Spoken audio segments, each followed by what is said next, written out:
할렐루야. 말씀을 함께 보겠습니다. 열왕기상 8장 17절. 내 아버지 다윗이 이스라엘의 하나님 여호와의 이름을 위하여 성전을 건축할 마음이 있었더니. 아멘. 봉헌식의 은혜 11번째.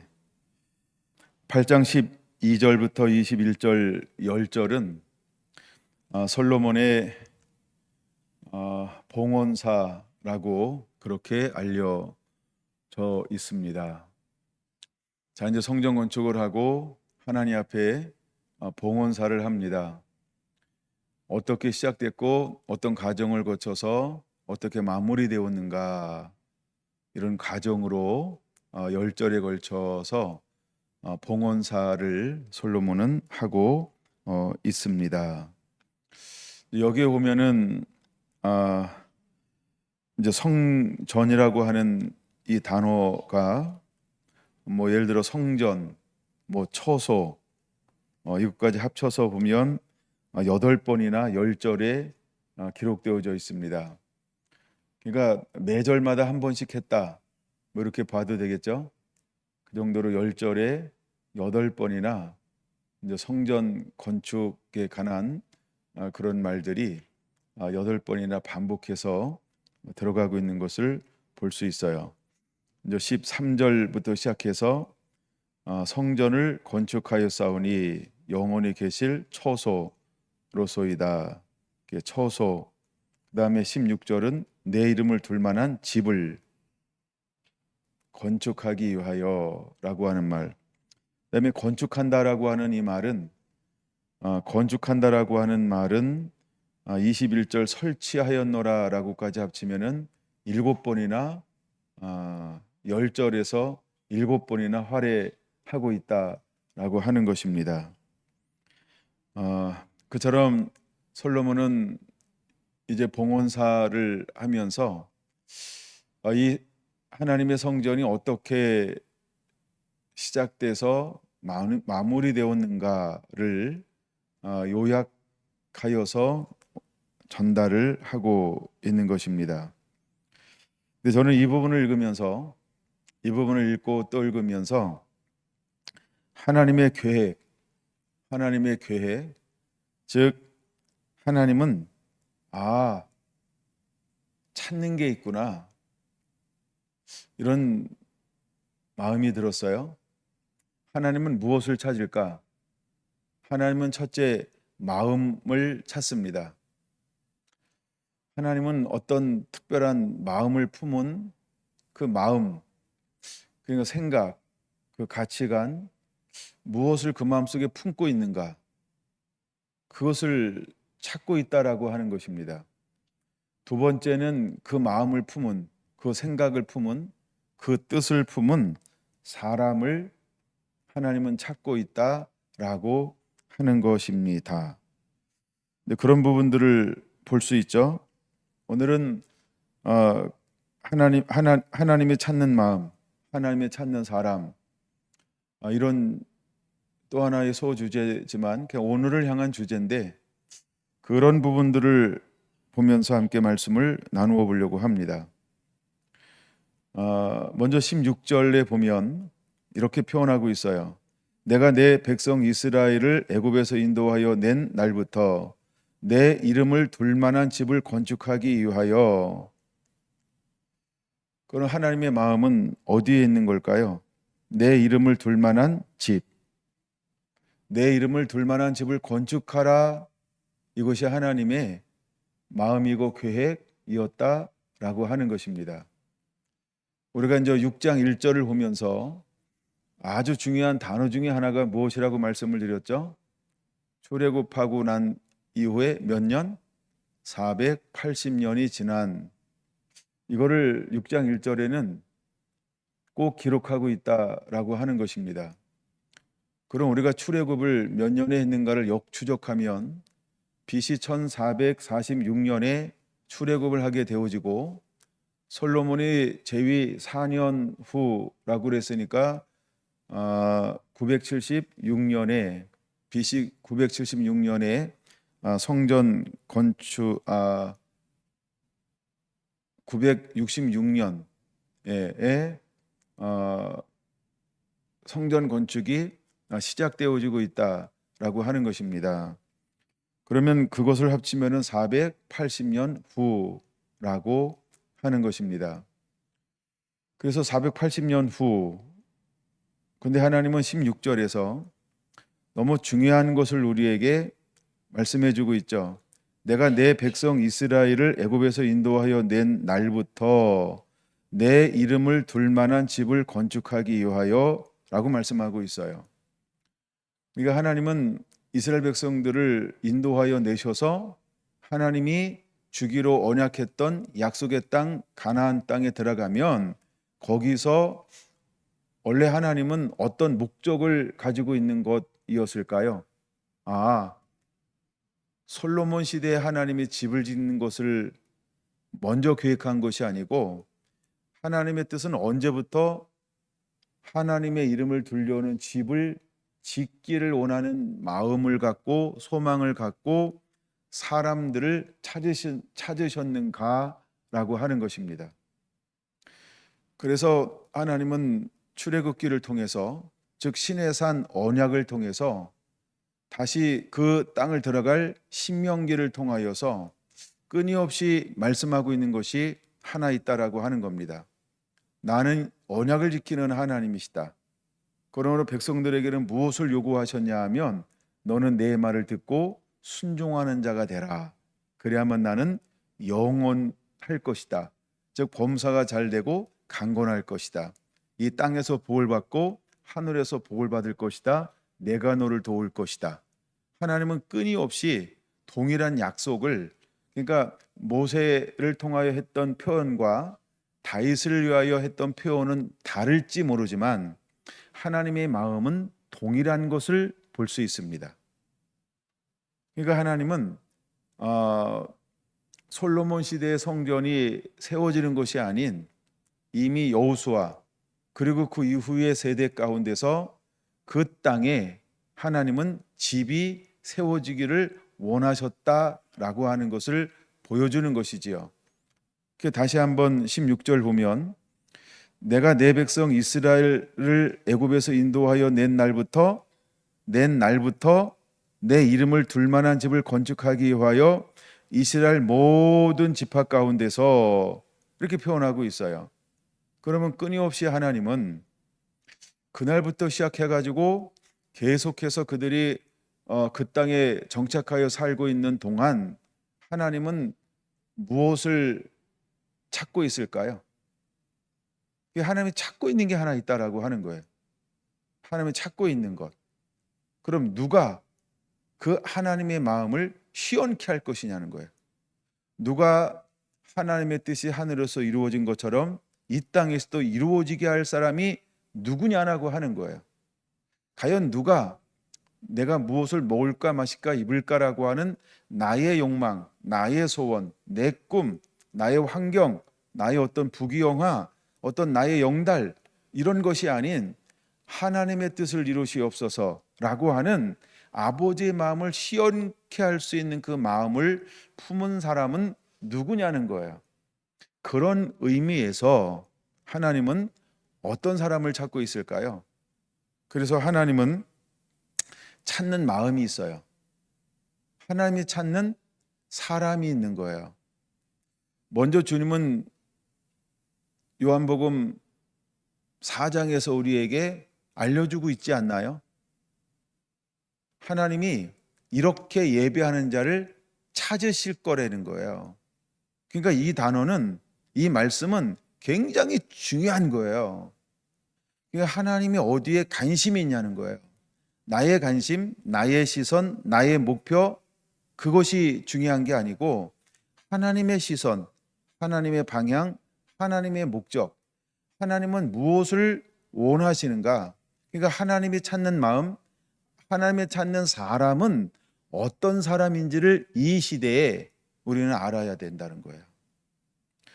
우리가 요한계시록을 암송하고 함께 나누고 또 제가 지속적으로 반복해서 나누는 것 중에 10장과 11장입니다. 물론 7장 이김도 굉장히 중요합니다.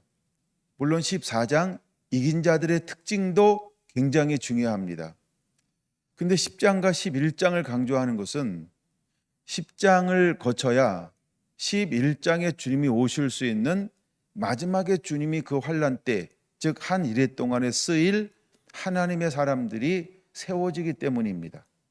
그 사람은 어떤 특징을 가지고 있냐 하면 하나님의 말씀 두루마기를 갖다 먹을 수 있는 사람이어야 한다는 거예요. 그러면 우리는 깨어 있어야 합니다. 이게 준비되어져 있어야 한다는 것이고요. 준비됐다라고 하는 것은 어떤 의미가 포함되냐 하면 그 시에 하나님이 주시는 음성을 너 귀담아 듣고 있어. 너의 주파수가 이 땅에서 있는 모든 것을 정보를 수집하는 것에 혈안이 되어 있는 게 아니고 우리의 주파수가 오직 하나님께만 이렇게 연결되어져서 그분이 뭐라 하시는가, 그분이 무엇을 원하는가, 그러니까 아버지 마음속으로 들어가서 그분이 주시는 음성에 귀를 기울이고 그분이 주시는 것에만 반응하는 것. 이 땅에서 올라오는 정보 때문에 그 정보 가지고 말씀을 풀어내는 것이 아니고 이것도 물론 해야 된다는 겁니다. 근데 더 우선이 뭐냐 하면 하나님이 이 시대를 향하여 무엇을 말씀하시고 무엇을 주시고 무엇을 원하는지 주파수가 하나님께 맞춰져 있는 것이 우선이어야 한다는 것인데 이것을 하고 있는 사람을 하나님은 요한계시록 10장에서 찾으신다는 거예요. 근데 이 사람은 11장 뭘 하고 있냐 하면 하나님의 성전에 엎드려서 하나님만을 경배하고 예배하고 오직 다윗처럼 하나님의 얼굴을 구합니다. 믿음의 용사들처럼 하나님이 전부가 된 사람, 그분을 진정으로 사랑하는 사람, 그리고 그분의 거룩함 앞에 경외함으로 하나님을 추구하는 삶, 이것을 사는 것이 요한계시록 11장 1절에 기록되어져 있는 것이죠. 그 때가 되매 하나님은 그에게 무엇을 주시냐면 말씀과 능력을 옷 입혀 주셔서 하나님이 원하는 그 때까지, 즉 1260일 동안 일어나 예언하게 하며 하나님의 말씀과 능력으로 함께 그를 덮어 인도하여 주시고 있다라고 하는 것입니다. 그런 것처럼 하나님은 출애굽 이후부터 하나님의 관심이 어디에 있냐 하면 바로 이 16절에 말하고 있는 것처럼 내가 내 백성 이스라엘을 애굽에서 인도하여 낸 날부터 내 이름을 둘 만한 집을 건축하기 위하여 이스라엘 모든 지파 가운데서 아무 성읍도 택하지 아니하고 다만 다윗을 택하여 내 백성 이스라엘을 다스리게 하였노라 하신지라. 그러면 하나님이 왜 다윗을 택했냐는 거예요.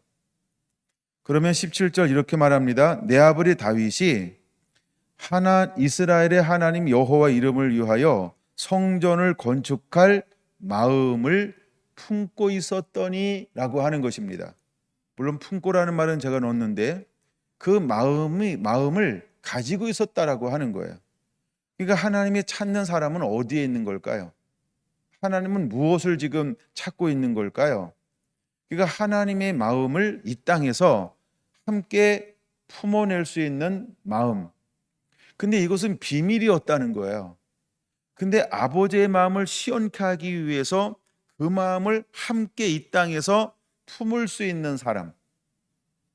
그게 뭔가 하나님께서 계시를 주기 전에 은혜를 주기 전에 먼저 어떤 것은 하나님께서 사명을 명확하게 주는 경우가 있어요. 근데 어떤 경우는 하나님이 아버지 마음이 아직 계시가 되지 않았는데 그것을 이 땅에서 뭐 하는 사람이 있어요?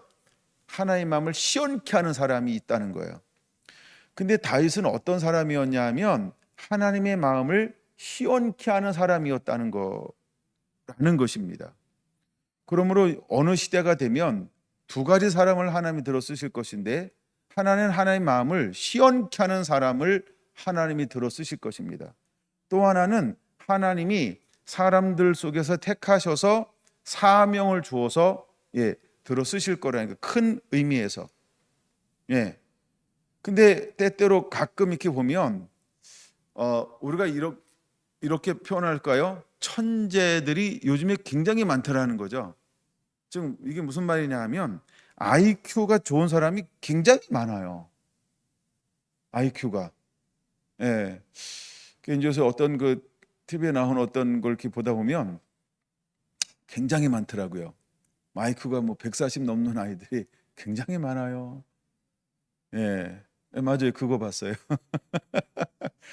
야, 근데 저게 어제 사랑하는 아내와 그것을 잠시 보면서 역시 천재가 있지. 우리는 둔재야. 이러면서. 예. 근데 천재는 둔재가 노력으로 따라갈 수 있는 영역에 한계가 있어요. 물론 천재도 노력하지 않으면 뭐 더 이상 뭐 그러니까 그 길을 열어주지 않으면 또 한계가 있기는 합니다. 근데 마찬가지로 우리가 하나님의 일을 하는 것도 어떻게 일을 하는 것이냐 하면 그러니까 오늘 제가 이제 몇 명을 나눌 건데 그런 경우는 즉 예를 들어서 영적인 면에서 영적인 면에서 이렇게 한번 생각해 보자는 거죠. 천재였구나. 이런 생각이 들었다는 거예요. 에녹 천재였다는 거예요. 하나님과 300년 동안 동행한다 그 시대에 에녹이 사던 시대가 어떤 시대일까요? 악하고 음란하고 생각이 하나님이 사람 지음을 한탄할 수 있을 정도로 패옥한 시대였다는 거예요. 노아 이 영적 천재였구나. 그다음에 제가 먼저 다루려고 하는 사람은 아브라함입니다. 아브라함은 영적 천재였다는 거예요. 그게 느헤미야 9장 7절 8절에서 증명되어지는 거죠. 하나님께서 저 땅에서 한 사람을 보았다는 거예요. 근데 뭘 봤냐는 거예요, 하나님이. 이미 우리는 다 알고 있잖아요. 제가 하도 잘 사용해서 그 마음을 본 거예요. 충성된 마음이요. 근데 왜 주변 사람들은 아버지도 모르고 엄마도 모르고 그렇죠? 주변 사람들은 아무도 인식하고 있지 않는데 저 높고 높은 곳에서 편재하시는 어디에나 계시는 무소부재하시는 그 하나님은 그 수많은 사람들 중에서 아브람에게 뭘 봤다고요? 영적 천재성을 본 거예요. 뭔가 마음이 달라요. 마음이 다른 그 그릇을 가지고 있는 걸 본 거예요. 이걸 우리는 영적 천재라고 보는 거예요. 그래서 하나님께서 그를 콜링하는 거예요. 그리고 야, 너 내가 지시한 땅으로 가. 갈대아 우르에서요. 쫙 돌아서 그리고 오는 거예요. 그 여정이 얼마나 길고 긴 여정이었을까요? 그리고 아브라함의 인생 전체를 보면 그가 과연 영적 천재인 것을 어디서 드러날 수 있을까? 곳곳에서 드러나죠, 뭐. 근데 그게 뭐냐 하면 갈 바를 알지 못하고 갔다? 이거는요. 평범한 사람은 그런 행동을 안 합니다. 그렇죠? 천재성이 있어야 돼요. 천재성이 있다 이 말은 무슨 말이냐 하면 좀 엉뚱해. 뻔한 거 이런데 별 재미없어요. 그게 약간 엉뚱하다라고 하는 거예요. 그 다음에 삶을 풀어가는 이 방법이 달라. 예, 그렇죠? 우리가 정해진 노선만 가지 않아요. 천재들은 창의성이 있는 사람들은. 근데 아브라함은 노선만 따라가지 않아요. 그런 길을 만들어요. 그러니까 제가 볼 때 아브람은 영적 천재라는 거예요. 오늘 그런 부분을 좀 많이 묵상해 봤어요. 정말 아브라함은 영적 천재구나. 갑자기 제 안에 소망이 막 생겼어요. 주여, 그러고 싶습니다.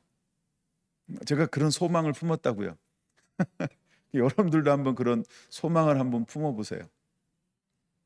그 다음에 우리 자녀들이 그런 영적 천재가 되기를 예수님의 이름으로 축원합니다. 그런 영적 천재가 되어지는 것. 우리 정하온이 영적 천재가 되는 것. 할렐루야. 할렐루야. 석준이가 영적 천재가 되는 것. 이게 얼마나 멋있는지 몰라요. 그 다음에 하나님이 들어 쓰시는 사람들 보면 두 번째는 다윗입니다. 근데 두 번째 아브라함과 다윗을 살펴보기 전에 먼저 거를 좀 마무리 짓고 그 두 번째 걸 넘어가야 될 것 같아요.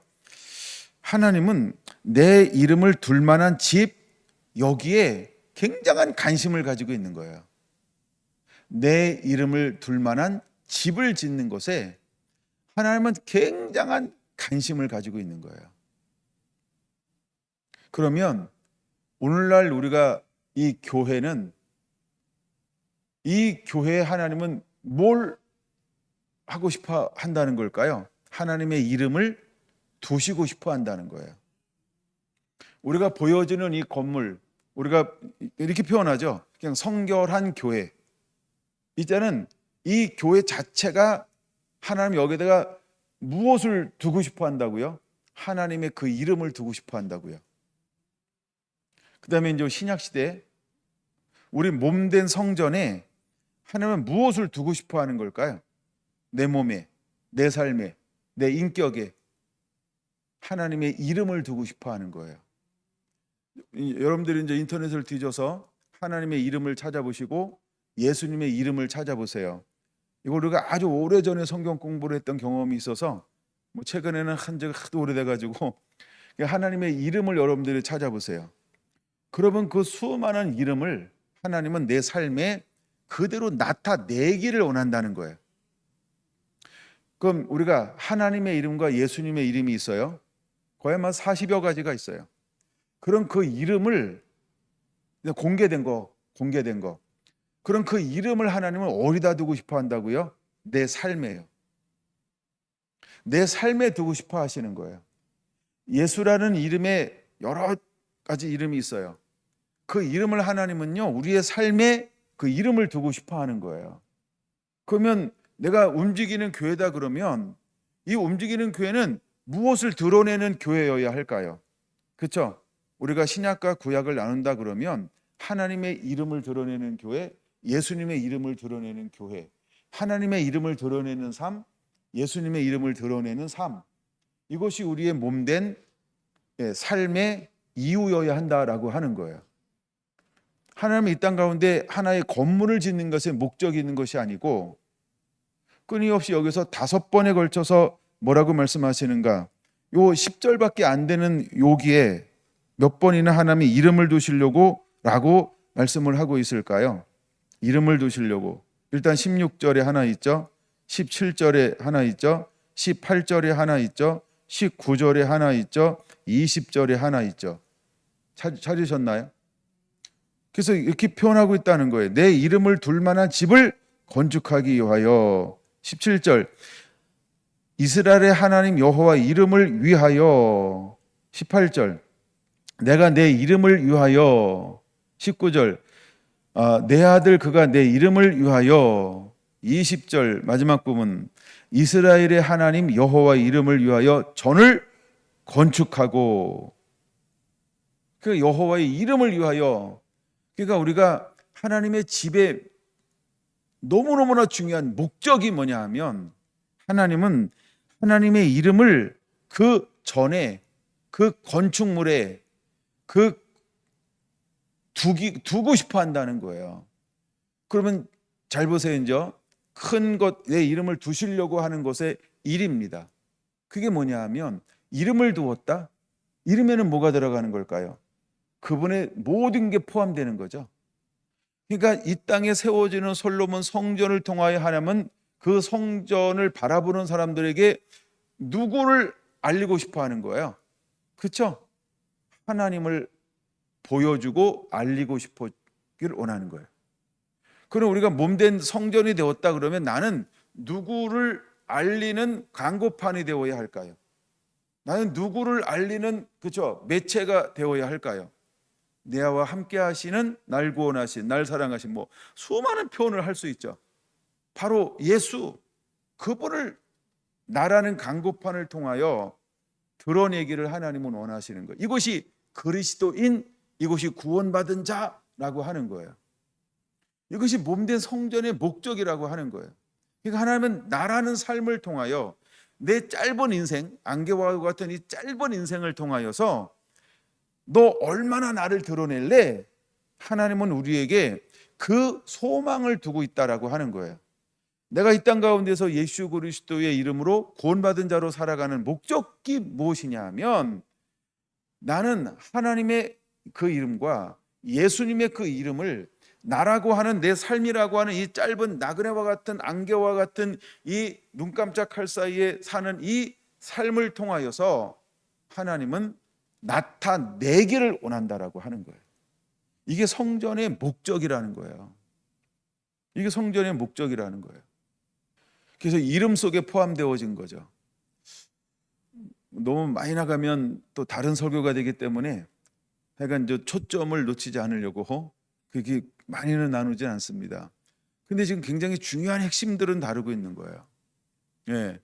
하나님이 다윗을 왜 좋아하냐는 거예요. 하나님이 무엇을 찾고 어떤 사람을 찾냐 하면 하나님의 마음을 품은 사람, 그리고 그것을 진행할 수 있는 그 사람. 근데 하나님은 출애굽한 그 이후부터 누굴 어디에 관심을 가졌다고요? 내 이름을 둘 만한 나를 위하여 집을 지을 사람이 누구지? 이스라엘의 12지파 중에서 계속 찾았다는 거예요. 몇 년 걸렸어요? 답은 있잖아요. 몇 년 걸렸다고요? 480년이요. 480년이 걸렸어요. 그래도 하나님은 뭐 하지 않으셨어요? 포기하지 않아요. 낭망하지 않아요. 절망하지 않아요. 여호수아 세대 때 괜찮아요. 기드온 세대 괜찮아요. 네. 사사시대 다 괜찮아요. 12명의 사사시대. 네. 사무엘 시대 괜찮아요.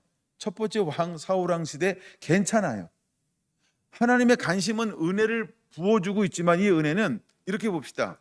어떤 우리가 천재적인 은혜가 아닌 일반적인 은혜를 베풀면서 그 속에 숨어져 있는 누구를 하나님이 찾고 있는 걸까요? 영적 천재예요. 한번 그렇게 생각해 보자는 거예요. 탁월한 영적 천재들이 있어요. 저는 그 사람을 아브라함이라고 보는 거예요. 그 다음에 이제 중간중간 쓰임 받았던 수많은 사람들은요, 그렇게 탁월하지는 않지만 그냥 천재예요. 영적 천재. 하나님 그 사람들을 통하여 일하는 거예요. 사무엘 그냥 영적 천재예요. 근데 하나님은 보다 더 탁월한 사람들이 있어요. 그 사람이 누구였냐 하면 다윗이었다는 거예요. 그럼 하나님은 오늘 누구에게 관심을 가지고 있을까요? 그렇죠? 그냥 우리가 보편적으로 쓰임 받아요. 수많은 사람이 그렇게. 그다음에 좀 더 낮게 쓰임 받은 사람이 있어요. 근데 아주 탁월하게 쓰임 받은 사람이 있어요. 그럼 아주 탁월하게 쓰임 받은 사람들은 뭘 품은 사람이어야 할까요? 해 품은 달? 이런 드라마가 있던데, 여러분, 우리는 정말 아버지의 마음을 품은 사람들이 있어요. 그냥 누가 가르쳐 준 것이 아닌데 그냥 아버지의 마음을 품어요. 그리고 어릴 때부터, 아니 어느 순간부터 온통 삶이 그 하늘 아버지 그 한 분의 마음으로 가득 채워져서 입만 열면 무슨 얘기할까요? 그것 위에 관심이 없어요. 그가 제일 행복해할 때는 언제일까요? 그거를 논하고 그것을 다룰 때 가장 행복해합니다. 이게 탁월한 영적 천재라는 거예요. 여러분, 하나님을 찾는 사람이 있어요. 하나님은 찾는 마음이 있어요. 우리가 정말 그 아버지의 마음을 그대로 담아내는 그 그릇이 될 수 있을까? 그래서 하나님은 오늘 이 16절에서 그 한 사람을 출애굽한 그 이후에 몇 년 만에요? 물론 480년은 아닙니다. 30년을 빼야 됩니다. 450년 만에 누구를 만났어요? 다윗을 만난 거예요. 그리고 다윗은 30년 동안 준비했다 그랬잖아요. 그리고 다윗은 30년 전에 먼저 하는 게 있어요. 하나님의 집을 너무너무 사모하기 시작해서 무엇을 하는 거죠? 그렇죠? 법궤를 옮겨오는 거예요. 간신 같지 않았던, 어느 시대가 간신 같지 않았던, 그리고 법궤를 어떻게 해야 되는지를 명확하게 알지 못했던 둔재들이 사는 세상에서, 이제 천재 얘기하니까 둔재 얘기한 거예요. 그러니까 둔재들이 사는 세상에서 영적 천재는 어디에 관심을 둔 거예요? 하나님의 법궤예요. 생각이 다른 거예요. 삶의 방향이 다른 거예요. 하나님과 나 사이의 신앙의 삶을 살아가는 방법이 영적 천재였던 다윗은 달랐던 거예요. 그도 지도하는 사람이 없어서 실패를 하지만 그러나 포기하지 않죠. 방법을 찾아내잖아요. 새 수레를 만들어서 그를 옮기는 것이 아니고, 아하, 언약의 하나님, 말씀하신 그대로 하나님의 뜻을 이룰 수 있구나. 그러면 하나님 뭐라고 말씀하셨지? 거기에 아무나 관심 갖지 않아요. 그 누가 관심 갖는다고요? 하나님이 찾는 사람, 하나님의 마음을 품은 사람이요. 그 사람이 누구였다고요? 다윗이었던 거예요. 여러분, 아브라함이 갈 바를 알지 못하고요, 죽은 자를 살릴 거라고 하는 그 믿음이요, 없는 것을 있는 것이 부르시는 그 믿음이요, 이거는요 존재가 가지고 있는 생각, 사고, 세계관이 아니에요. 이거는 영적인 천재들만이 품을 수 있는 가치관이고 생각이고 행동이고 삶이었다는 걸 우리가 기억해야 한다는 거예요. 그러니까 여러분들이 인정받는 거, 뻔한 거, 갈래적인 거, 상식적인 거, 통용되는 거, 서적에서 배울 수 있는 거, 그것만 가지고 살아도 행복한 겁니다. 그러나 어떤 사람도 있다라고 하는 걸 우리가 인정해야 할까요? 그렇죠? 통념에서 벗어난, 상식에서 벗어난, 어떤 현재와 과거에 있었던 어떤 인물, 한 번도 그렇게 보지 않았던 새로운 방식으로 행하는 거에 대해서 여러분 주춤거리지 않아야 될 이유가 있다라고 하는 거예요. 제가 세 번째로 살펴볼 천재는 누구였냐면 엘리야예요. 엘리야는 영적 천재입니다. 그래서 주 오실 길을 예비하는 세례 요한은 누구의 영을 가지고 와요? 엘리야의 심령과 능력으로. 왜 하나님이 세례 요한에게 엘리야의 심령과 능력을 부어줄까요? 그는 영적 천재예요. 아무도 열왕기상 17장 1절이요. 그러니까 아무도 그 시대에 나서지 않아요. 근데 그 아합 시대 왕, 아합 시대의 그 하나님의 마음을 시원케 할 사람이 일어난 거예요. 그게 누구일까요?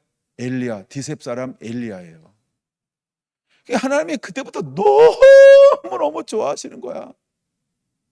그래가지고 엘리야라고 하는 그 이름을 하나님께서 말라기 4장 4절 5절에서 사용하는 거예요.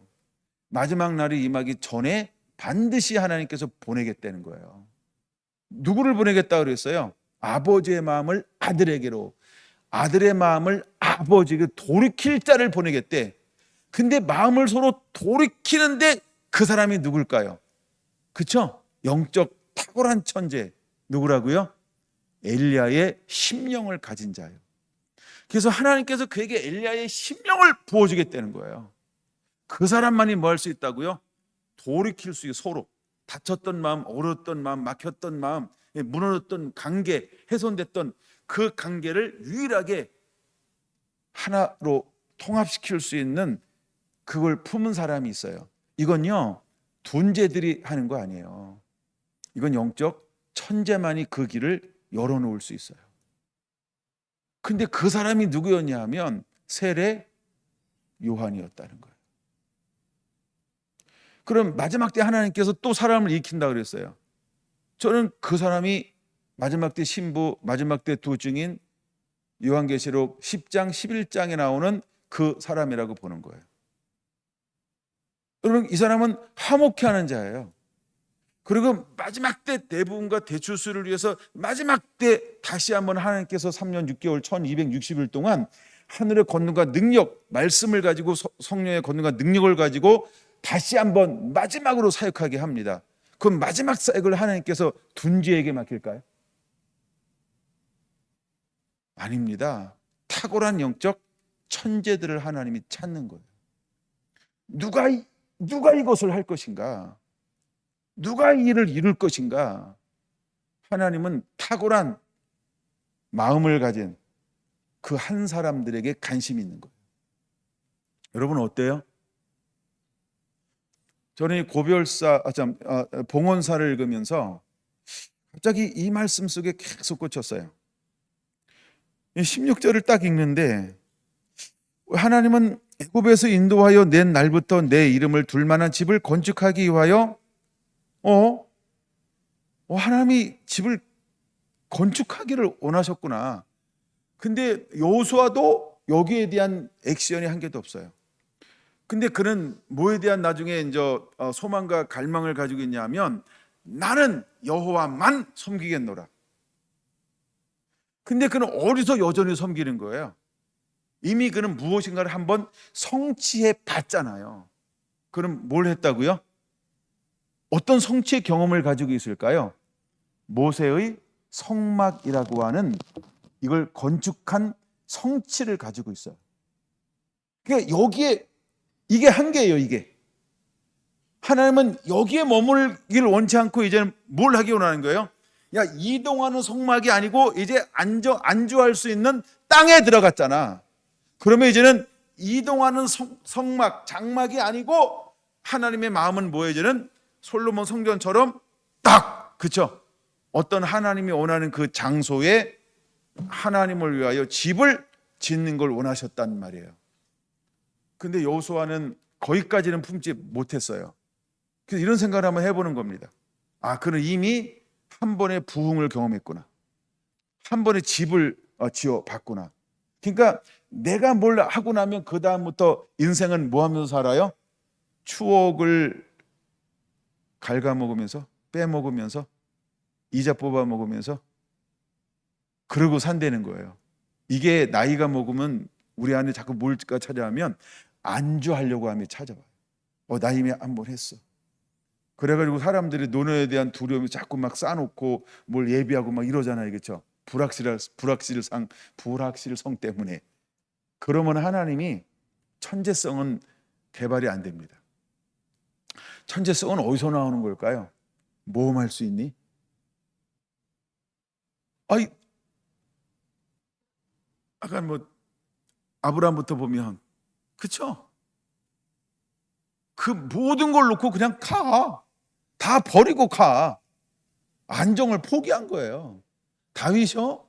안정을 포기하는 거예요. 엘리야요? 이거 티스 사람 자기 열심히 살고 있으면 되지. 이미 그는 거기서 살고 있을 때 어떤 삶을 살았을까요? 야고보서 5장은 그를 뭐라고 표현하고 있어요? 의인이다 이렇게 표현하고 있어요. 그는 하늘과 사사의 골방에 있는 의인, 이걸로도 충분하잖아. 근데 그는 너무 아버지의 마음의 그 뜨거움을 주체할 수 없어서 올라가는 거예요. 그렇죠? 왕의 성전 앞으로 가는 거예요. 그리고 왕을 들으라고 전부를 걸고 외치는 거예요. 여러분, 우리가 뭘 한번 이루고 경험한 것이 좋은 것이 될 수 있지만 굉장히 위험한 것이 될 수도 있다는 거예요. 왜? 또 한 번 뭘 하려고 하지 않아요. 자꾸 우리 뭐 하는 게 자꾸 사탄이 우리를 뭐 하게 만들어요? 이걸 우리가요. 예, 그렇죠. 안주라고 말합니다. 그 상태로 나 한 번 했어. 야, 나 지금까지 달려왔어. 우리 성결한 게 몇 년 달려왔어요? 30년 달려왔잖아요. 이게 저한테 해당되는 얘기예요. 이제 30에 시작해서 60이 됐다. 야, 이제 은퇴 이제 10년 남았다. 그럼 이제 이렇게 하고 물려줄 생각해. 이게요, 와요. 저도 강계를 하잖아요. 강계 교제 하잖아요. 그 수많은 이제 나이 이제 들은 선배 목사님들 이야기를 들으면 권면하는 것들이 있는 거 다 알잖아요. 뭐 그렇죠? 예. 그러면서 이제 일단 60이 좀 넘잖아요. 그러면 교회 일을 안 벌려요. 왜 안 벌릴까요? 나 은퇴할 때 챙겨가지고 나가야 되잖아. 되게 웃긴 거예요. 정말 웃긴 거예요. 내가 웃기다고 표현할 때 좋아하셔야 돼요. 그러니까 우리가 뭘 말하고 싶은 거냐 하면 안주하면 뭐 한 것이다? 끝난 거다. 하나님이 이렇게는 쓰지 않아요.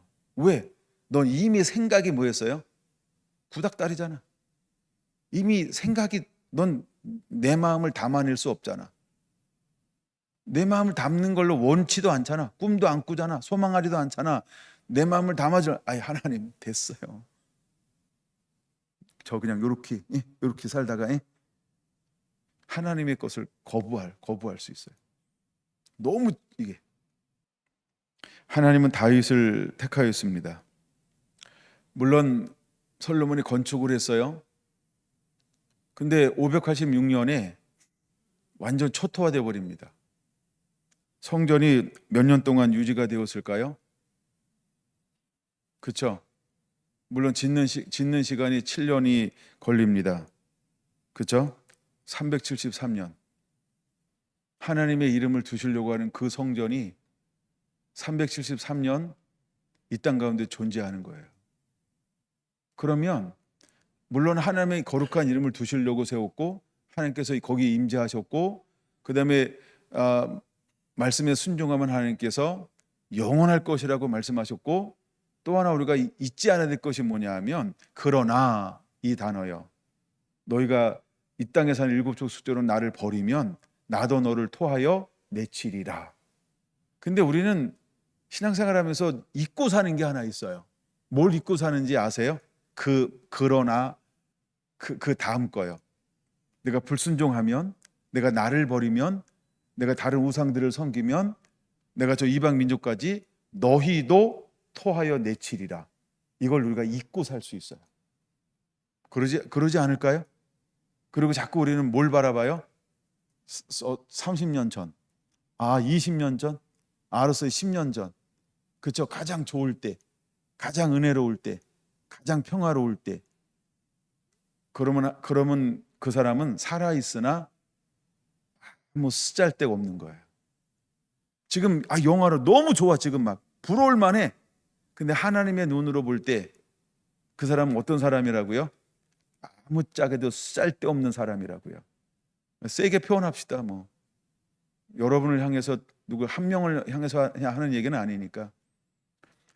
그러니까 우리가 그런 존재가 될 수도 있어요. 여러분, 성결한 교회가 이제 30년 되었다. 근데 우리가 과거에 자꾸 바라보고 과거에 머물고 앞으로 또 다른 어떤 그런 마음을 품고 우리가 하나님을 찾는 사람 찾는 마음이 없다고 한다면 하나님 앞에 어떤 존재라고요? 아무짝에도 쓸데없어 밖에 버려져 사람들에게 밟힌이라고 하는 소금의 맛을 잃은 소금과 똑같다라고 하는 거예요. 맛을 잃은 소금과 똑같다라고 하는 거예요. 여러분, 소금 맛이 있을 땐 존귀하게 쓰임 받습니다. 그러나 맛을 잃어버리면 어떻게 된다고요? 밖에 버려져 쓸데없어 사람에게 밟힐 뿐이니라. 여러분, 우리가 성결한 교회가 앞으로 가야 할 길이 어떤 길인지는 누가 설정하는 걸까요? 따라합시다. 누가요? 여러분, 각자가 하는 거예요. 각자가 하는 거예요. 각자가. 방관자처럼 생각하지 마시고요. 여러분의 신앙의 주인공이 돼야 돼요. 나로 인하여 축복이 시작돼야 된다. 그 마음을 가지고 신앙생활을 해야 돼요. 솔로몬이 성전을 봉헌하면서 하나님 앞에 올리는 그 말씀 속에 저는 묵상하면서 그런 마음을 묵상할 수 있게 되었어요. 내가 그럴 수 있구나. 우리가 그럴 수 있구나. 병드는 건요, 알아요, 몰라요? 많이 진행되어졌을 때에 몸이 옛날부터 그러긴 했는데 이거 몰랐어. 뭐 이러고, 그쵸? 찾아내기 시작하는 겁니다. 그러므로 우리는 다시 일어나야 합니다. 크게 두 번째 건 다릅니다. 아주 중요한 거예요. 17절. 내 아버지 다윗이 이스라엘의 하나님 여호와의 이름을 위하여 성전을 건축할 마음이 있었더니 18절 이어지니까 같이 읽을까요? 여호와께서 내 아버지 다윗에게 이르시되 내가 내 이름을 위하여 성전을 건축할 마음이 있으니 이 마음이 내게 있는 것이 좋다. 이야, 하나님이 좋다 이렇게 말씀하셨어요. 하나님 뭘 좋아할까요? 내 이름을 위하여 집을 지을 마음이 있어? 야, 굿! 이게 다윗이었어요. 근데 하나님은 그 마음을 품은 다윗을 어떻게 여겼다고요? 너무너무 좋아하셨어요. 우리가 이제 사무엘상 17장, 16장 나오잖아요. 내가 다윗을 만나니, 그쵸? 내 마음에 합한 자. 사도행전 13장에 나오는 것처럼 다윗을 만나니 내 마음에 합한 자라고 말씀하고 있어요. 왜 사도행전 13장 22절은 그렇게 말씀하고 있을까요? 다윗을 만나니 내 마음에 합하다는 거예요. 야, 이게 너무 멋있지 않아요? 그럼 우리가 앞으로 성전을 봉헌하고 성결한 교회 성도가 한 걸음 한 걸음 나아갈 때 우리는 하나님이 나를 대하는 마음이 어떤 마음이어야 할까요? 야, 내가 전상수를 만나니 내 마음에 합하도다. 그렇죠? 네, 내가 이인수를 만나니 내 마음에 합하도다. 뭐 이런 멋짐의 뭔가 이 마음을 품을 수 있어야 돼요. 할렐루야. 내가 혜진이를 만나니 내 마음에 합하도다. 하나님께서 기뻐서 어쩔 줄 몰라 하는 그 사람이 있을까요, 없을까요? 이걸 우리는 뭐라고 부르자고요? 영적 천재라는 거예요. 뭔가 달라요. 뭔가 남다른 게 있어요. 하나님의 마음, 하나님의 찾는 사람은 영적 천재라는 거예요. 그러니까 그 사람만 통하여 하나님이 하실 수 있는 일들이 있어요. 이제 우리가 얼마 남았는지 몰라요. 그렇죠? 죽을 날 받진 않았죠? 저도 몰라요. 그러니까 근데 뭔가 하나님께서 우리를 이제 마지막까지 쓰신다라고 한다면 어떻게 쓰셔야 할 것인가라는 거예요. 성경에 몇몇 예가 있는데 예를 들어 이런 거죠. 뭐 다 아는 거 모세를 우리가 제일 많이 알 수 있어요. 하나님 모세의 부르심은 어디까지죠? 가나안이요. 근데 가나안이 아니고 어느 느부산에 올라가서 바라보고 야, 너 거기까지야 하고 이걸 줄여버렸어요. 왜 하나님이 줄여버렸을까요? 마음과 사람됨이 하나님 마음에 빗나간 경험이 있기 때문에 그런 거예요. 여러분, 영적 천재로 산다라고 하는 것, 우리가 하나님 앞에 결정적인 것, 물론 우리가 보는 흠이 있을 수 있지만 하나님이 보는 흠이 있을 수 있어요. 근데 그에게 하나님이 요구하는 건 뭐냐 하면, 일단 모세의 경우는 우리가 잘 알잖아요. 나를 끝까지 신뢰하는 자가 되라. 백성들이 뭐라고든, 환경이 어떤 환경이 오든, 누가 뭐라고 하든 하나님이 모세에게 원했던 것은 무엇일까요? 왜 특별히 하나님은 모세에게 온유함을 지면에 있는 모든 사람 중에서 가장 뛰어난 은혜를 부어줬을까요? 그거 아니면 안 되니까요. 온유함이 뛰어나지 않으면 저 변화무쌍한 저 인간들을 넌 인도할 수 없어. 그러니까 하나님이 아시고 모세에게 뭘 뛰어나게 하신 거예요. 온유하며 그걸 품어낼 수 있는 아버지의 마음으로 그들을 품어내고 포용하고 사랑하고 긍휼히 여기고 불쌍히 여기고 똑같이 그쵸? 다시 대할 수 있는 그 온유함을요. 그럼에도 불구하고 그들과 상종하지 않고 그쵸? 모든 것 대신은 하나님 한 분만을 소망하며 바라볼 수 있는 그 온유함이요. 근데 모세가 어떻게 했어요? 그쵸? 사단이 끊임없이 그를 쑤셨어요. 야, 너 배알도 없냐? 야, 너 화도 못 내냐? 야, 쟤들 부당하잖아. 야, 한번 공의를 드러내봐, 공의. 야, 바른 걸 저들한테 보여줘. 야, 저 버르장머를 한번 너 고쳐야 되는 거 아니야? 넌 할 수 있잖아. 야, 네가 한번 씨! 이렇게 한번 너의 소리를 한번 내봐. 다 죽을 거야. 사단이 얼마나 모세 옆에 와가지고 이렇게 들쑤셨을까? 그냥 무너졌을까요? 아니에요. 사단이 계속 해와서 모세를 들쑤시기 시작하는 거예요. 40년을 들쑤셔봐요. 40년을. 어때요? 딱 한 번. 눈 지끈 감고, 지금 표현이 이상하긴 한데 약간 미친 척하고 막 이렇게 하나님께 기도해야 되는데 하나님 말씀 딱 듣고 뭐예요? 가다가 누구 생각도 같이 섞여 버렸어요? 마귀 생각이 섞여 버린 거예요. 몇 년 들었다고요? 그냥 이렇게 봅시다. 40년 들었단 말이에요. 그게 정말 인생에 한 번이요. 40년 들었으니까 한 번쯤도 되겠지 뭐 라고 한 거예요. 이럴 때 그가 무너진다라고 하는 걸 모르는 거예요. 우리가 30년이라고 하는 건 굉장히 좋은 거죠. 그죠? 근데 이곳이 여기서 안주하려는 새로운 마음을 품지 않으면 이건 무엇이 될 수 있을까요? 사탄의 놀이터가 될 수 있어요. 우리가 늘 뒤만 바라보고 산다라고 한다면 우리의 마음은요, 사탄의 놀이터가 될 수 있어요. 모세도 넘어졌어요. 하나님은 모세에게 원했던 것이 무엇일까요? 절대적 하나님을 신뢰하는 것. 두 번째는 백성들 앞에서 하나님의 거룩함을 드러내기 원하는 것. 왜 하나님은 지성소를 구분해 놓았을까요?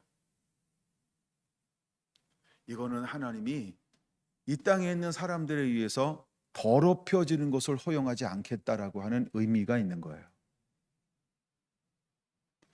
그래서 모든 성전의 기물들이 다 거룩해요. 근데 그 중에서도 온전히 더 거룩해야 할 것이 있는데 이것을 지성소라고 하는 것으로 하며 구분해 놓았다는 거예요. 그럼 하나님의 임재는 지성소에만 있나요? 아닌 거 아시죠? 예. 예수님께서 십자가에서 다 이루었다라고 할 때 하나님은 일부러 뭘 하셨어요? 이제는 더 이상 휘장이 필요 없다는 거예요. 왜? 각 사람으로 하나님의 성령이 이제 들어갈 수 있는 길이 열렸으니까요. 그게 예수 십자가 보혈의 피, 예수님이 대가를 치름으로 인해서 만들어진 길이 열린 거예요. 값을 치루었으니까 합법적으로 뭐 할 수 있어요?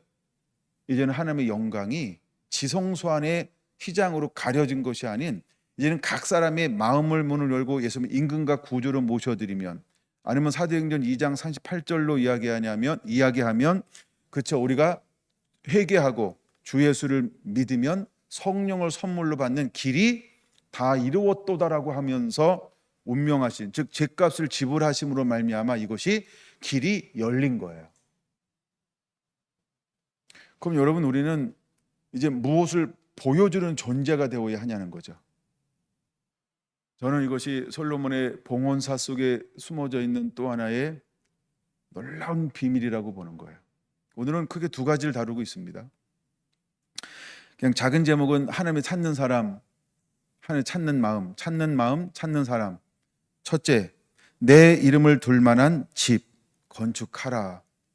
그게 이제 우리는 어떤 존재가 돼야 하느냐, 이 부분을 나눴고, 두 번째는요, 예수님의 이름을 위하여 성전을 건축할 마음이 있는 사람. 그래서 하나님은 누구를 귀하게 여기기 시작하신 거예요? 다윗입니다. 그 다윗은 영적 천재였다는 거예요. 모세가 하나님의 거룩함을 드러내야 함에도 불구하고 그는 무너지고 말았다는 거예요. 근데 이제 우리가 마지막 때 주님의 신부 칼라라고 말하는 이 카일라, 이 마지막 주님 때 이 신부는 어떤 존재여야 할까요? 모든 죄악들이 있어요. 야고보서 5장을 한번 보겠습니다. 보셨나요? 예. 이렇게 이야기합니다. 13절. 너 중에 고난당하는 자가 있느냐? 그는 기도할 것이요. 즐거워하는 자가 있느냐? 그는 찬송할지니라. 너 중에 병든 자가 있느냐? 그는 교회 장로들을 청할 것이요. 그들은 주의 이름으로 기름을 바르며 그를 위하여 기도할지니라. 믿음의 기도는 병든 자를 구원하리니 주께서 그를 일으키시리라. 혹시 죄를 범하였을지라도 사하심을 받으리라. 그러므로 너희 죄를 서로 고백하며 병 낫기를 위하여 서로 기도하라. 의인의 간구는 역사하는 힘이 큼이니라. 그러면서 누구를 이용하는 거예요? 엘리야요. 엘리야는 우리와 성정이 같은 사람이로되 그가 비 오지 않기를 간절히 기도한즉 3년 6개월 동안 땅에 비가 오지 아니하고 다시 기도하니, 그럼 기도할 때 어떻게 기도했을까요? 간절히 기도하니 하늘이 비를 주고 땅이 열매를 맺느니라. 마지막 때 많은 고난이 있어요. 많은 병듦이 있어요. 예. 그럴 때 우리에게 원하는 것은 무엇이냐 하면 16절에 서로 죄를 고백하며 라고 하는 거예요. 모세가 백성들이 그렇게 했을 때 하나님이 그들에게 보여주길 원하는 게 뭐였냐 하면 하나님이 그냥 거룩함을 보여주는 자체이길 원했다는 거예요. 교회. 즉 하나님께서 마지막 우리 몸된 교회에게 원하는 게 뭐냐는 거예요.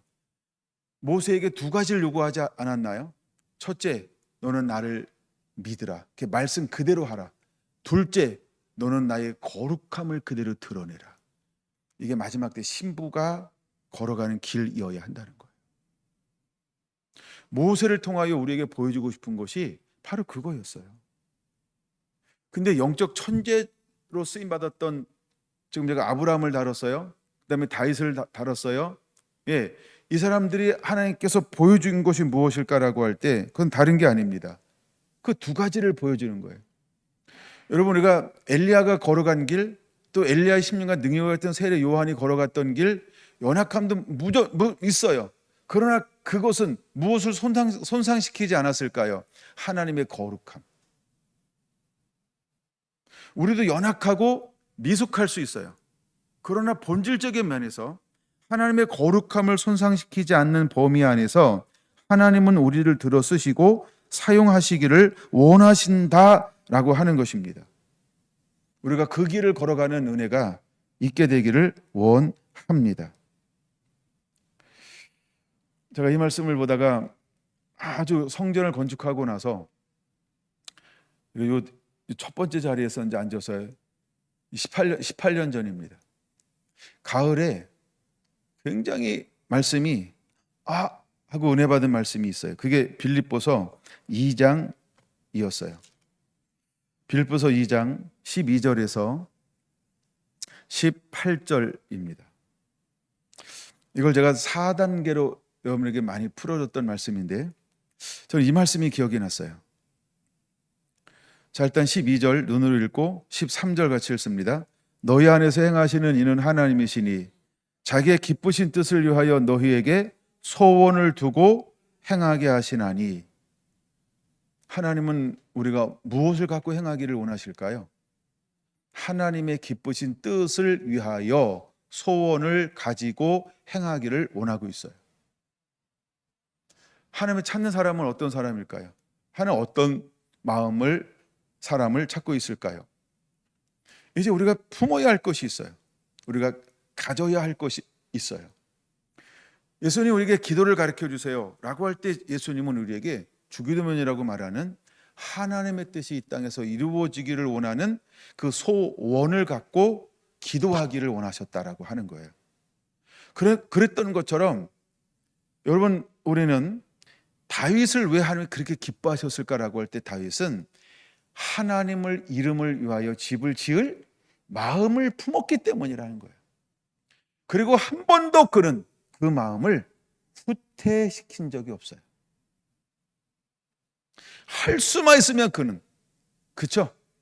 자기가 살아있을 때 하나님의 이름을 위하여 집을 짓고 싶어 했었어요. 그것을 가로막으신 분이 누굴까요? 하나님이에요. 그리고 하나님은 그에게 가르쳐 주는 거예요. 너의 아들을 통하여 내가 너의 마음의 소원을 받을 것이다. 나중에 왕상 읽으면 그 다음에 그런 구절이 있어요. 받으셨어요. 여러분, 우리가 품어야 될 소원이 무엇일까요? 근데 그냥 소원이 아니고 무슨 소원을 품으라고요? 자기의 기쁘신 뜻을 위하여. 그러니까 하나님의 기쁘신 뜻을 위하여 우리가 소원을 품고 행하기를 원하신다는 거예요. 그 이유가 뭐라고요? 14절. 그래야 모든 일을 원망과 시비가 없이 행할 수 있고. 15절. 이는 너희가 흠이 없고 순전하여 어그러지고 거스러지는 세대 가운데서 하나님의 흠없는 자녀로 세상에서 그들 가운데 빛들로 나타낼 수 있기 때문이라는 거예요. 모세가 하나님의 거룩함을 손상시켰던 것처럼 하나님 마지막 때 하나님의 교회된 성도들에게 무엇을 원하는 거예요? 너는 나의 거룩함을 손상시키지 말고 나의 온전한 빛을 세상에 흠도 없고 점도 없이 살아갔던 예수님이 걸어간 그 길 너 그대로 예수님 닮아서 이 길을 걸어갈 수 있겠니? 라고 하는 그 마음을 가진 이 시대에, 그래서 하나님께서 영적 천자가 되어서 딴 사람에게 줄 수 없는 그 무엇인가를 담아줄 수 있는 그런 그릇들을 하나님이 찾고 있다라고 하는 것입니다. 그래야만 16절, 제가 이 부분을 어떻게 해석해 주는지 여러분 기억하죠? 16절, 생명의 말씀을 밝혀 너희 다름질이 헛되지 아니하고 수고도 헛되지 아니하므로 그리스도의 날에 내가 자랑할 것이 있게 하려 함이라. 할렐루야. 그리스도의 날에 자랑할 것이 있게 하려 함이라를 저는 두 가지로 풀어갔어요. 그 첫 번째 게 더 중요합니다. 그게 뭐라고? 누구한테 자랑을 먼저 해야 된다고요? 사단에게요. 우리의 대적에게요.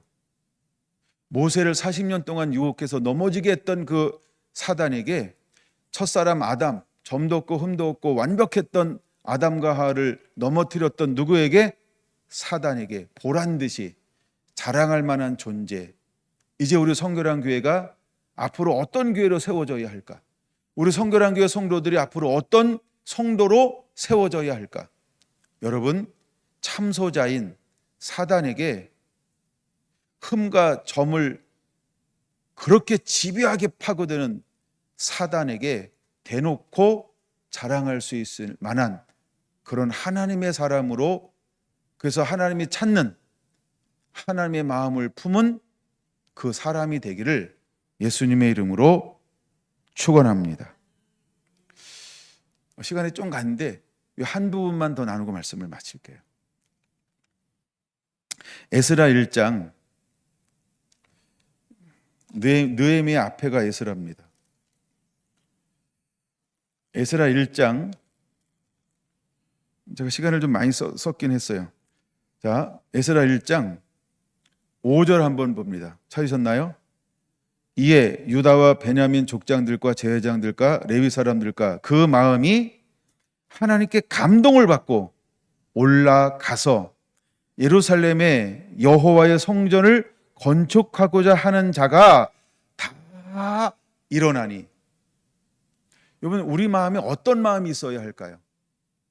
하나님은 에스겔을 세워서 외치고 또 외치고 외쳤던 결과, 에스겔에서 가장 많은 반복되는 하나의 단어가 있다 그랬어요. 그 단어가 어떤 단어인지 기억나나요? 내가 여호와인 줄 알게 하리라. 그럼 이거는 그 남아있는, 포로로 끌려간 그 남아있는 유다 백성들을 향하여 외친 거예요. 근데 이 말씀을 듣고 그는 그 땅에 살면서, 그다음에 예루살렘에 대한 소망을 품고 살면서, 잘 보세요. 하나님은 이들에게 두 가지를 주었다는 거예요. 하나는요, 그냥 올라가라 이렇게 말하지 않아요. 뭐라고 말씀하고 있어요? 그 마음이 하나님께 감동을 받은 사람. 그러면 하나님은 뭘 하시는 거예요? 하나님은 감동을 주는 거예요. 하나님 감동을 줘요. 하나님 어떤 사람에게 감동을 줄까요? 하나님이 찾는 사람이요. 하나님이 원하는 마음을 품은 사람에게 감동을 주는 거예요. 우리가 이제 성전을 봉헌하고 나서 어떤 마음을 품고 있어야 되느냐? 내 안에 어떤 마음이 여전히 첫사랑처럼 살아 있어야 할까? 저는 그것을 에스라 1장 5절 이하로 보고 싶은 거예요. 자, 70년이 찼어요. 약속의 말씀처럼 70년이 찼다고 다 올라가는 게 아니라는 거예요. 우리에게 뭔가 하나님께 새로운 걸 행하겠다라고 말씀하실 때 그냥 쓰임받을 수 있는 게 아니라고요. 자, 이제 봉헌했어요. 그럼 뭔가 하나님이 주시겠지? 여러분, 우리가 뭔가 준비가 되어져 있고 뭘 품어야 된다는 거예요. 자, 하나님께서 이미 일찍이 말씀하셨어요. 그렇죠? 그럼에도 불구하고 1장 5절에서 하나님이 원하는 게 두 가지가 있어요. 첫째가 뭐냐 하면 감동을 받아야 돼요. 그럼 감동을 받기 위한 뭔가 전제 조건이 필요하겠죠. 그 시간 강에서 여러분들이 묵상하시고요. 첫째, 감동을 받아야 돼요. 그 다음에 두 번째, 감동을 받았어요. 감동을 받는 것도 굉장히 중요한데 더 중요한 게 뭘까요? 그 다음에 나오는 거예요. 감동을 받고 올라가서 예루살렘의 여호와의 성전을 건축하자 하는 자가 다 뭐하고? 일어날 수 있어야 돼요. 우리는 감동은 받아요. 근데 그 두 번째가 없을 수 있어요. 제가 옛날 출애굽기를 다루면서 36장 성전을 짓는 방법을 가르쳐 줬을 때 하나, 둘, 세 번째 경우가 이 경우예요. 하나님께서 지혜와 총명 명철과 감동을 받았어요. 근데 뭐 하는 자가 성막 건축에 참여할 수 있다고요? 원하는 자가. 그러니까 내 마음에 빌립보서 3장 13절에 하나님의 기뻐하시는 소원을 품고 있어야 액션, 스탠드업, 스타트, 뭔가 시작할 수 있어요. 일어날 수 있어요. 출발할 수 있어요. 여러분들 마음에는 어떤 마음이 계속해서 일어나고 있나요? 여러분, 우리가 30년이라고 하는 것을 바라보면서 안주하고 있으면 아무 의미 없어요. 웃긴 얘기인데 그런 거죠. 반지를 끼고 안 끼고가 중요하지 않아요. 이해가 됐죠? 예. 저야 뭐 다 반지를 껴주고 싶죠. 이제 때가 되면, 그렇죠? 저 오래 목회하도록 도와주세요. 반지 껴드릴게. 근데 그러니까 그런 거예요. 그러니까 우리 마음이 뭔가 달라야 한다는 거예요. 그래서 일단은 시간 관계상 1장 5절만 봤어요. 그 다음에 느헤미야 1장 3절 보겠습니다. 1장 3절 찾으셨나요? 시작. 그들이 내게 이르되 사로잡힘을 면하고 남아있는 자들이 그 지방 거기서 큰 환난을 당하고 능력을 받으며 예루살렘 성은 허물어지고 성문들은 불탔다 하는지라. 자, 이제 스룹바벨과 여호수아 그 다음에 다 올라가서 성전을 건축했어요. 그러고 나서 몇 년이 지났어요? 그냥 이렇게 봅시다. 100년이 지났어요. 그 어느 날 대적들이 일어나서 어떤 일이 벌어졌어요? 성벽을 허물어뜨렸어요. 성문이 불타버렸어요. 이 소식을 들은 누가? 느헤미야. 이게 이제 쭉 1장을 다 읽어야 돼요. 제가 시간을 지금 너무 많이 써서 1장을 다 읽으셔야 돼요. 이 소식을 들었던 느헤미야는 어떤 마음을 갖나요? 2장 1절. 이전에는 내가 왕 앞에서 수심이 없었더니 3절. 내 조상들의 묘실이 있는 성읍이 이제까지 황폐하고 성문이 불탔사오니 내가 어찌 얼굴에 수심이 없사오니까. 우리가 이제 봉헌식을 하고 새롭게 달려가야 될 마음속에 어떤 마음을 품어야 하는지를 말하고 싶은 거예요. 그러니까 하나님이 찾는 마음, 하나님의 찾는 사람은 어때야 하냐는 거예요. 그는 하나님의 집에 대한 소식을 듣고요, 한 번도 수심이 있는 적이 없이 그렇게 섬겼던 이 사람이 수심이 있다라고 하는 이 말은 뭐와 똑같은지 아세요? 죽었다. 죽음이라는 거와 똑같은 거예요. 근데 그는 수심이 있는 얼굴을 누구한테 들켰어요? 왕에게요. 이건 죽음이에요. 근데 오히려 왕이 와서 묻는 거예요. 한 번도 내가 너의 얼굴에 수심 있는 것을 못 봤다. 즉 내가 너를 신뢰성을 잃어버리지 않는 내 마음이 변심한 걸 내가 한 번도 본 적이 없다는 거예요. 마음의 변심을. 근데 어째 내 마음속에 다른 마음을 품었냐. 이 말과 똑같은 거 이게요. 그러면 술 맡았다 독탈 쓸지 누가 알아. 이거 죽음입니다. 근데 수심을 들켰다. 근데 거기서 보세요. 하나님은 보이지 않게 왕의 마음에 무엇을 부어주는 거예요? 은혜. 이걸 은혜입니다. 이게 긍휼입니다. 이게 자비입니다. 그랬더니 4절에 왕이 이르되 그러면 내가 무엇을 원하느냐? 와우! 이거는 다니엘서 1장에 나오는 거랑 똑같은 거예요. 환관장에. 여러분 우리에게 하나님의 말씀으로 하나님이 찾는 마음, 하나님이 찾는 사람이 됐을 때 임하는 은혜가 있어요. 그랬더니 느헤미야가 소원을 그대로 얘기해요. 그랬더니 왕이요 그걸 그대로 허용을 하는 거예요. 이제 우리 성결한 교회가 봉헌 예배를 드리고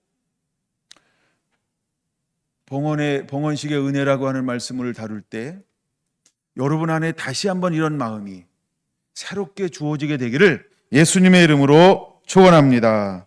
아멘. 기도합니다.